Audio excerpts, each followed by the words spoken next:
Siap panas.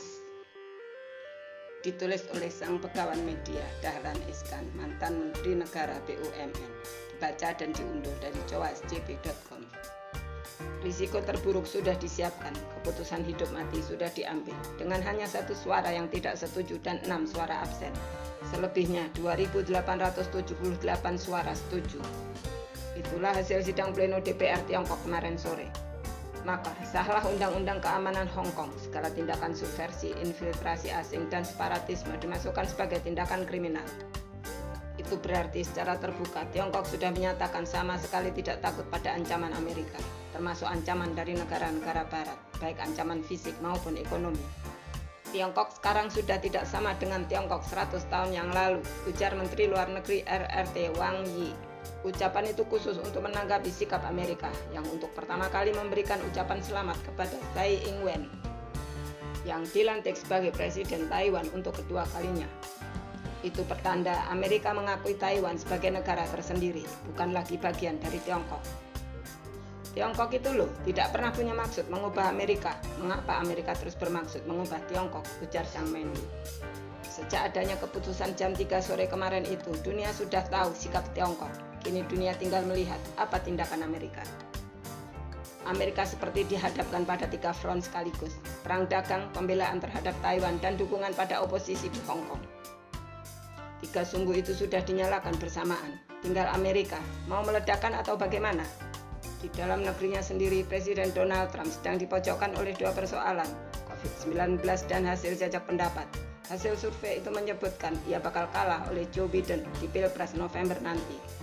3 sumbu sekarang ini sudah menyala, lengkap dengan asapnya. Di Hong Kong, sidang pleno legislatifnya juga sedang membahas pengesahan undang-undang penghinaan simbol negara yang menghina lagu kebangsaan nasional Tiongkok bisa dihukum 3 tahun. Demo anti RUU itu meledak di Hong Kong sejak hari Minggu lalu, sekalian anti RUU keamanan yang lagi dibahas DPR di Beijing. Sidang pleno legislatif di Hong Kong itu panas sekali, puncaknya terjadi kemarin jam 11 siang. Seorang anggota DPRD melemparkan benda busuk ke arah ketua sidang. Benda itu jatuh di lantai, di depan meja pimpinan, saking beratnya, tidak sampai ke sasaran. Bau busuk benda itu luar biasa, seorang anggota, wanita, sampai dilarikan ke rumah sakit tercekik bau busuk itu. Yang melemparkannya pun dibawa keluar ruang sidang, Ted Hui Chi-fung, anggota oposisi dari Partai Demokratik. Benda itu tak lain adalah sayur busuk, sekarang kecil, demokrasi kita akan dibuat berbau busuk seperti itu, ujar Hui Chi-fung. Bau busuknya sudah kita hirup sekarang, tambahnya. Sehari sebelumnya pun gedung legislatif itu sudah heboh, bau busuk merebak kemana-mana. Tim keamanan dan pemadam kebakaran segera tiba. Setelah ditelusuri, bau itu berasal dari lantai 9. Di lantai itulah Hui Chi-fung berkantor. Rupanya tiap hari Hui Chi-fung sudah membawa sayur busuk ke gedung legislatif, tapi baru bisa melemparkannya kemarin. Apapun, RUU itu pasti berhasil disahkan, paling lambat besok, mayoritasnya adalah pro-Beijing. Dengan demikian pendemo tidak bisa lagi seperti tahun lalu, suka memelesetkan lagu kebangsaan Tiongkok. Pendemo juga tidak bisa lagi seperti tahun lalu, menginjak-injak bendera Tiongkok, mengolok-oloknya dan membuangnya ke parit. Atau tetap melakukannya dengan risiko masuk penjara.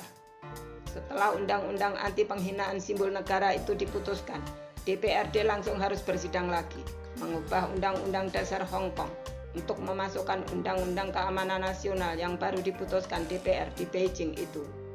Semua itu dari segi kepentingan Tiongkok memang harus disahkan buru-buru sebelum fokus ke persiapan pemilu Hong Kong bulan September nanti.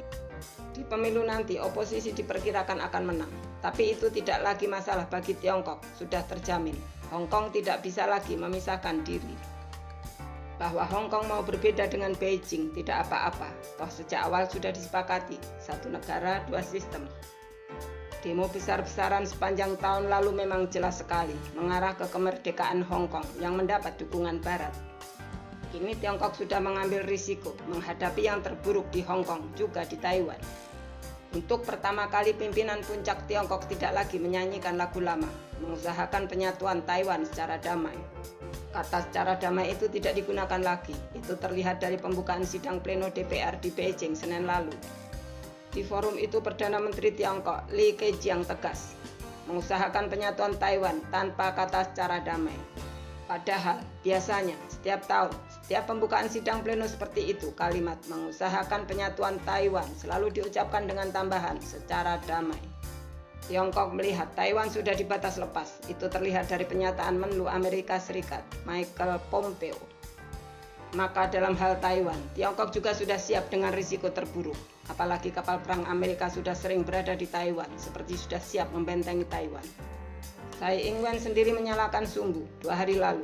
Dia menyatakan orang Hong Kong yang merasa terancam Tiongkok silakan lari ke Taiwan, akan ditampung di Taiwan, diberi pekerjaan, dijamin kehidupan mereka. Bisa jadi itu sebagai balas jasa. Tahun lalu Ing-wen dipastikan akan kalah pilpres, lalu terjadilah huru-hara di Hong Kong. Ing-wen berhasil membonceng huru-hara itu. Tiba-tiba namanya melejit lagi, menang telak di pilpres lalu. Tapi pernyataan Ing-wen itu sekaligus berarti penyalaan sumbu perlawanan pada Tiongkok. Sudah tidak ada lagi diplomasi, sudah habis basa-basi. Tiongkok sudah bersikap jelas, Tiongkok sudah seperti sesumbar. Ini dadaku, mana Donaldmu? Kalau saja ada tebak-tebakan sikap apa yang akan diambil Donald Trump, pasti pemenangnya M. Nuh dari Jambi itu. Terima kasih sudah mendengarkan Diswe hari ini, semoga bermanfaat dan menginspirasi. Jangan lupa subscribe, klik lonceng, komen, dan share. Sampai jumpa di Diswe berikutnya.